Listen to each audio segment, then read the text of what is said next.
Our children were taken early 2011. It was cited that there was alcohol and drug misuse. We have evidence that it was drug treatment because I was getting tablets from the doctor, and there was no alcohol misuse. We supplied evidence to the court of a liver function test that we both had done. The judge just read it and threw it to one side and said this doesn't prove anything. So we then offered to have a hair strand test done. The judge told us no, because obviously they knew that that would help us in our case, because we were telling the truth throughout our child proceedings, whereas social services, the guardian, and I go as far as to say even the judge, were lying throughout our case. The social worker actually lied on oath. She said that she didn't realise that we were paying for our own counsellor, when it's in several of the statements that we made to the courts. So she's either not read the statements and just discarded them, or she just barefaced lies in court. And the judge accepted all evidence given to the court.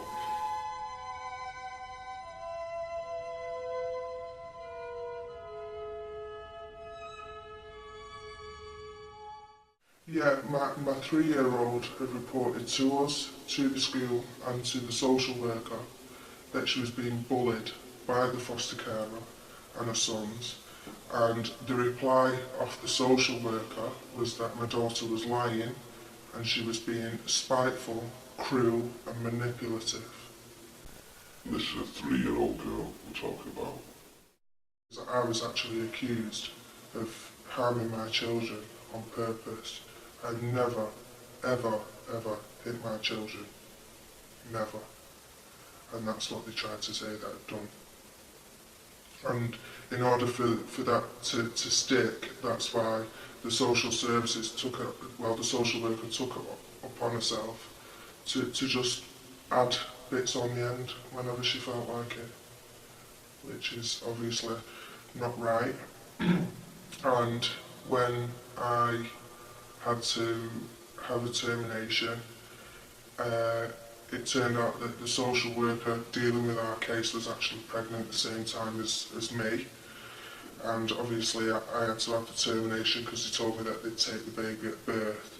And then at the final hearing, as this social worker's giving evidence against us, which was mainly lies, she sat there rubbing her belly as if to say, well, I've got my baby and you've not.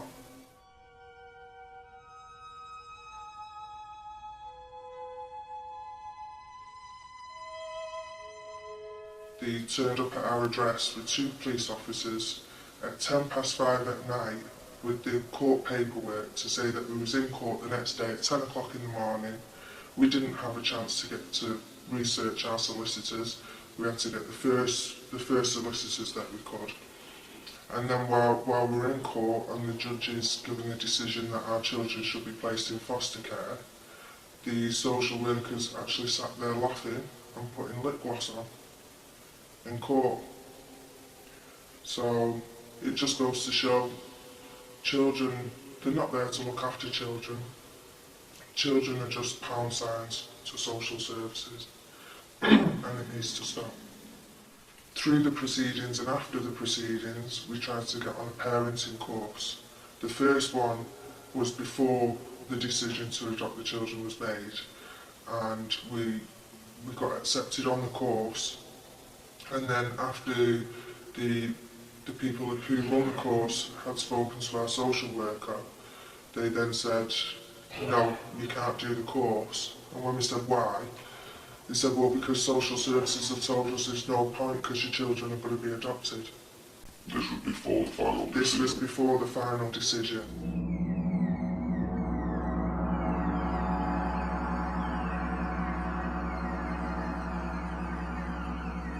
In the Guardian's report, she said that I had apparently told her that if I couldn't have my children back without my husband, I didn't want my children back at all. Which is a barefaced lie, because I even stood up in court and told the judge that if she still wasn't happy with my husband's progress, that me and my husband would separate for a while, he would move out of the family home, I had the children back with me under a supervision order, and then when the courts see that my husband is fit enough, then we could rehabilitate my husband back into the family slowly. And he still said no. The judge actually said, well, there's no point in you separating because how do we know that you won't sneak him in through the back door as soon as our backs are turned? So 1 minute they're telling us to separate, and then when we're saying that we will separate, they're saying, well, it's no good because we think that you're just going to sneak him in the door anyway. You can't do right for doing wrong. Over 1,000 children a month now are being removed from the parents for emotional abuse or risk of emotional abuse. Every single child in this country has seen the mum and dad argue. Every single child. Politicians do it. I'm sure even the Queen has a little argument every now and again. You know, and social services think that that's the right to take a child. But not only just to take a child, but not even to have the possibility of rehabilitating the child back to the family. Just straight away, adoption. Even when my children have said, there's been plenty of times when they've been crying and they've been holding on to me, saying, please mummy, just take me home, take me home.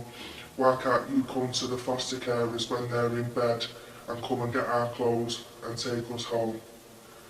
The day that they took our children, they literally had to rip the children off me. And as I was leaving the social services office, I could still hear both my children screaming, mummy, mummy, don't go, don't go. And we also have evidence on recording of the social worker admitting that what they did the day they took the children away from the mother was emotional abuse. And we have that on recording and documented.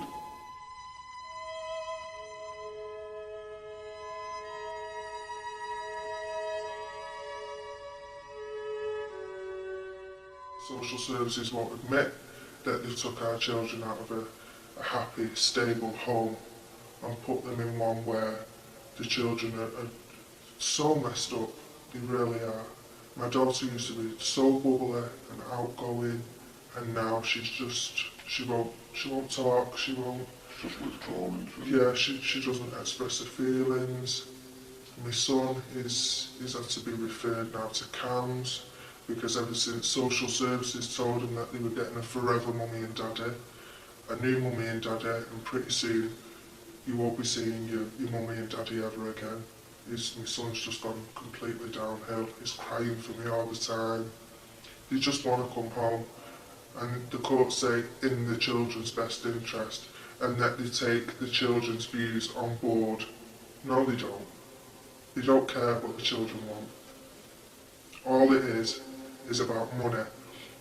If my 2 children get adopted, the adoption agency will make £65,000 per child. So that is over £100,000 they will be making off my 2 children. Well, it's not going to happen. Go and get the money somewhere else. Because they're not having it off my children or anybody else's children. Because I'm going to try and put a stop to it all.